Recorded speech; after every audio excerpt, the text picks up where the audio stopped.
Bonne nouvelle les amis, la Fédération camerounaise de football a décidé de remettre en vente les tickets pour le match opposant le Cameroun au Cap-Vert ce week-end à Yaoundé. Pourquoi a-t-elle décidé de changer sa stratégie qui consistait jusque-là à être dans un bras de fer rigide face au ministère des Sports? Dans cette vidéo, on analyse tout cela en détail. C'est parti!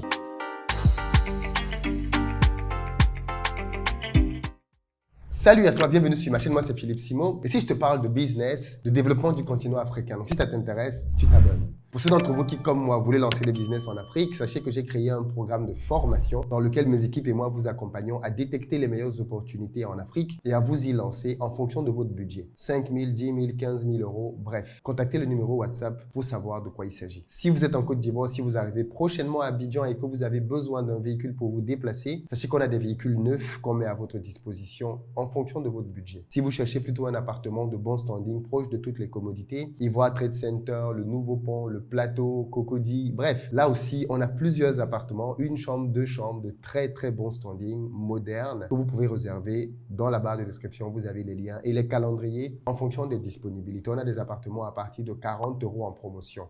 Donc, n'hésitez vraiment pas à saisir ces opportunités-là. De plus, si vous êtes en Côte d'Ivoire et que vous avez un terrain à vendre, vous pouvez nous contacter là aussi au numéro qui s'affiche pour qu'on vous aide à le commercialiser s'il est dans une zone intéressante. Dernière annonce, si vous voulez promouvoir votre entreprise, vous voulez vous faire connaître, notamment auprès du public de la diaspora, je vous invite à nous contacter au numéro qui s'affiche pour notre événement Back to Africa qui se tiendra les 28 et 29 septembre. Nous allons étudier ensemble votre business et voir comment vous pourrez être présent à Back to Africa en tant que fournisseur pour pouvoir présenter vos produits à près de 10 000 personnes. Notre événement se tiendra au Palais des Congrès, comme je l'ai dit tout à l'heure, les samedis et dimanches. Et nous comptons bien évidemment sur vous pour pouvoir rendre ces 2 jours mémorables en termes de business. Nous allons avoir des fournisseurs qui viennent de plusieurs pays africains pour vous présenter leurs meilleures opportunités dans l'immobilier, dans le foncier et dans plein d'autres secteurs très attractifs. Réservez à présent vos places si ce n'est pas encore le cas. Alors vous êtes certainement au courant de l'actualité qui secoue le Cameroun depuis quelques jours. Et avant de vous livrer mon analyse du revirement que l'on observe auprès de la Fédération camerounaise de football et de Samuel Eto'o, je voudrais vous rappeler les faits. Aujourd'hui, le Cameroun est en proie à une guerre entre le président de la Fédération camerounaise de football, Samuel Eto'o, fils qu'on ne présente plus, star planétaire du football, et le ministre Mouele Kombi, qui est le ministre des Sports au Cameroun. Ces deux-ci, en réalité, se disputent l'équipe nationale de football. Et le scandale a éclaté au grand jour quand, il y a de cela quelques semaines, on a découvert, effaré en Mondiovision, Samuel Eto'o en colère contre le nouveau sélectionneur Marc Brice Le Belge. Arrêtez un peu ce bordel. Il est temps d'arrêter ce bordel. Mais c'est pas possible. Mais vous pensez que vous êtes dans quel pays, monsieur? Vous pensez, je peux faire ça en Belgique? Vous pensez que je peux faire ça en Belgique, monsieur le sélectionneur? Alors, mais comment vous pouvez faire ça au Cameroun? Il faut rappeler que suite à la dernière débâcle des Lions à la Coupe d'Afrique des Nations qui s'est tenue en Côte d'Ivoire, le président camerounais a fait un discours dans lequel il disait ceci. Je voudrais évoquer 2 sujets relatifs à l'actualité récente et qui, je le sais, vous tiennent particulièrement à cœur. Au moins, vous avez été certainement déçus par l'élimination précoce de nos lions indomptables lors de la Coupe d'Afrique des Nations qui se joue actuellement en Côte d'Ivoire. Je vous félicite d'être resté digne dans la défaite, comme vous l'avez été tant de fois par le passé dans la victoire. Je puis vous assurer que nous reprendrons le combat et que nous vaincrons encore. Après tout, comme vous le dites si bien, dans une formule dont vous seul avez le secret, nous sommes le continent. La victoire n'est toutefois pas le fait du hasard. Elle exige certes du talent, mais aussi du courage, de la discipline, de l'organisation et un travail acharné. Voilà certainement le secret de notre compatriote Francis Ngannou, qui a émerveillé le monde entier lors de son premier combat de boxe anglaise. Je sais l'importance que vous accordez au football. L'État, dans le contexte difficile qui est le nôtre, consent de lourds sacrifices financiers à cet égard. Il est donc en droit d'exiger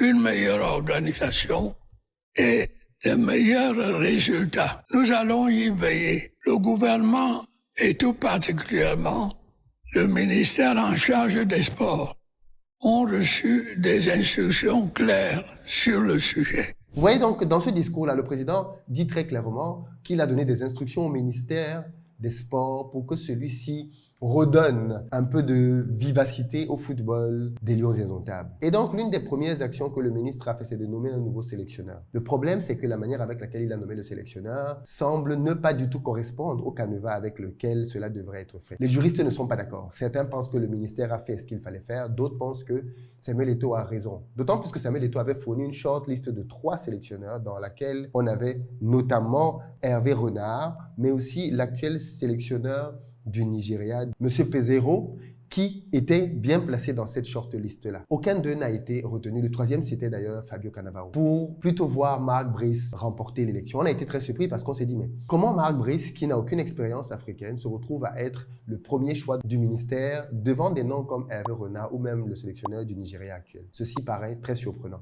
Eh bien, tenez-vous tranquille, on semble comprendre que l'aliment qui a véritablement été décisionnel, c'est le prix. Marc Brice est de très loin le moins cher de tous les sélectionneurs en lice pour le Cameroun. Et donc, ceci lui a permis de pouvoir remporter la bataille. Mais la Fédération camerounaise de football, très tôt, s'est opposée à Marc Brice en disant qu'elle ne reconnaissait pas ce monsieur comme sélectionneur parce qu'il ne revient pas au ministère des Sports de nommer un sélectionneur. Il faut le préciser, ce n'est pas la première fois que ça se fait. Le ministère des Sports a déjà auparavant nommé des sélectionneurs et à l'époque, le président de la fédération, Iya Mohamed, avait refusé simplement de signer le contrat du sélectionneur. Mais il n'avait pas entravé le bon fonctionnement de l'équipe comme ça a pu être le cas aujourd'hui. Parce qu'en fait, une fois que Samuel Eto'o a fini par céder sur le fait qu'il fallait accepter ce nouveau sélectionneur, la bataille maintenant est passée sur les staffs qui allaient accompagner ces sélectionneurs-là. Le ministère des Sports ayant un staff qu'il proposait et la fédération un autre staff. Ceci nous a valu bien évidemment des situations ubuesques comme celle-ci.